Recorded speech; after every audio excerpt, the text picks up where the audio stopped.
And we come back to the health care reform issue with a focus on the political implications. Judy Woodruff is in charge. For congressional perspective, we're joined now from Capitol Hill by two members of the House. Representative Raul Grijalva, he's a Democrat from Arizona, and Representative Peter Roskam, the GOP deputy whip. He's from Illinois, and he was in the courtroom today. Congressman, thank you both for joining us. I want to just start by asking you both, I want to try to take your temperature.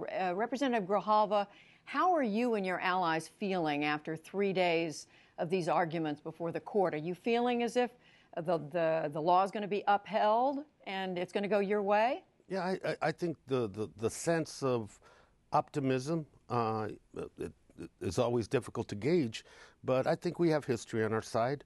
Every time there has been a point in this nation's history, whether it was the issue of civil rights, issue of education and access, the Supreme Court has stepped in to close that divisiveness and to extend the common good and welfare to the American people. This is that kind of case with historic implications, and because of history, I feel that the court will do the right thing. And Representative Roskam, what about you and your allies? Let me take your temperature. Are you feeling that the case, that the court will do, the majority will go as you want them to, and that is strike the law down?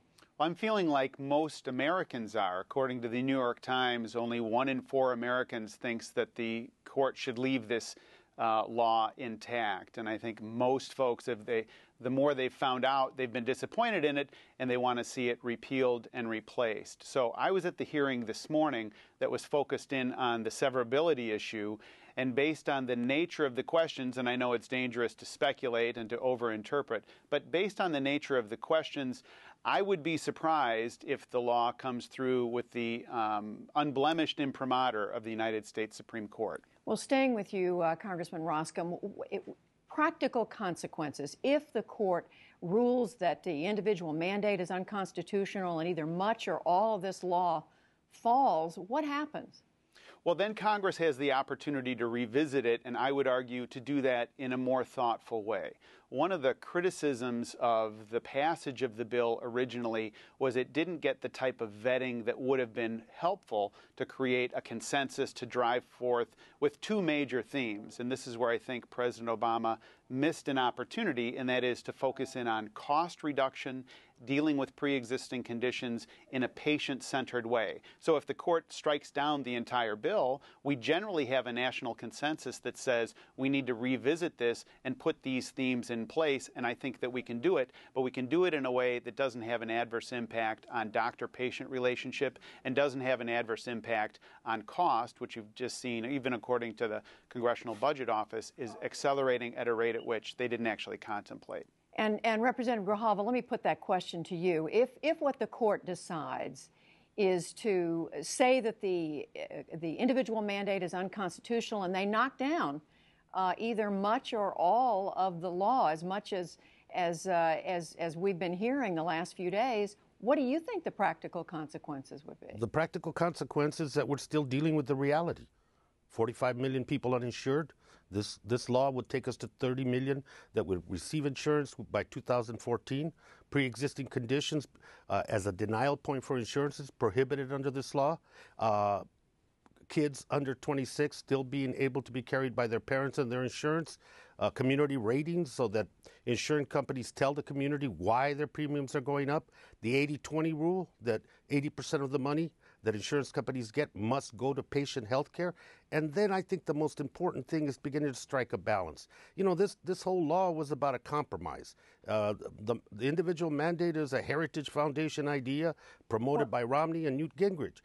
So as we go forward, I think it'll be a big win if it's struck down for the private insurance carriers and a huge loss for the American people. We'll see more uninsured, and we'll see prices go up and up regarding health care. Well, let me come back to you, Congressman Roskam, on that point. If that's a pretty dark scenario that your colleague there is painting, why wouldn't that be the result if the court knocks much of this law down? Well, let's put it in the totality of the situation. President Obama, when he was advocating the law originally, said that you'd get to keep the coverage that you have if you like it, and that's turned out not to be true. He said it was going to be a cost saver.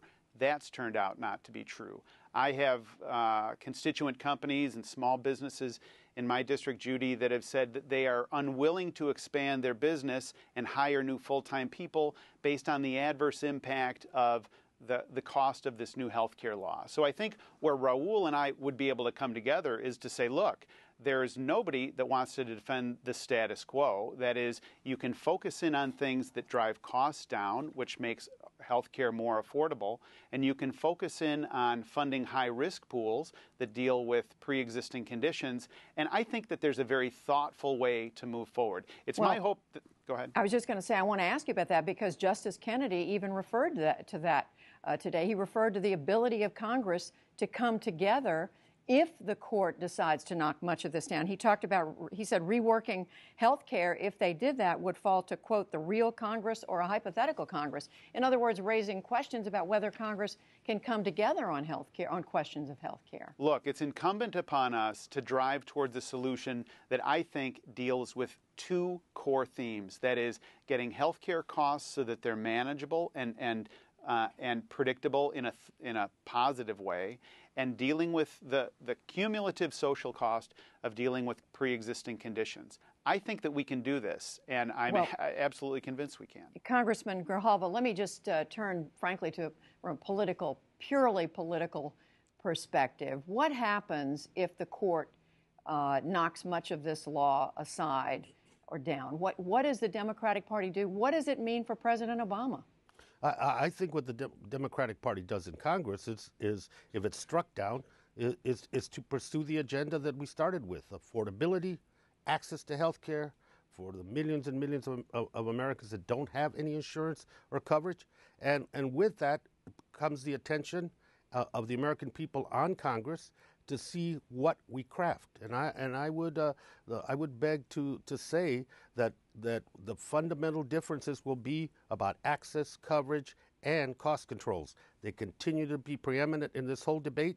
And if it comes back to the House, then the American people will sit in judgment about who is trying to extend the benefit to the majority of the American people and who is restricting and listening to insurance companies in terms of what direction to do health care. We've listened to them in the past, and this is why we have the mess we have. But Representative Grijalva, staying with you, how much, though, would the president be hurt politically if that were to happen? He's running. This is a centerpiece, domestic centerpiece of his administration. I think the president would have to rise to this occasion, and he has in the past. I don't see it as a direct damage to President Obama. I see it as I think the American people will see it as a direct damage to them and to the cost that they're having to incur with health care. Crafting a different solution becomes the problem of Congress, and the president will have a huge role in resolving this issue one more time. Conversely, Congressman Roskam, if the court does decide to uphold the law or say it casts aside the individual mandate but says the rest of the law can stand, what does that mean politically in this election year? Well, so there's two questions there. If the law is upheld entirely by the court, and I don't think that's likely, but if it is, then you would have ultimately a referendum question this November where the country says they either approve of that decision by the Obama administration to enact this law or not. And that will manifest itself in the course of the presidential campaign. Now, if they strike down part of this, so for example, if they strike down the individual mandate and leave the other pieces intact, then you've got a huge funding problem, and I would suggest that that is an outcome that would please nobody. Well, gentlemen, we are going to leave it there. We've got a little time to think about it until we know what the court does. Representative Peter Roskam, Representative Raul Grijalva, thank you. Thank you. Online, we have extensive coverage of the health care reform law. You can listen to the audio of today's arguments or read the transcript. We also have more reporting from Marcia Coyle. Plus, we asked two policy analysts for their opinions on the constitutionality of the Medicaid expansion. That's all at newshour.pbs.org.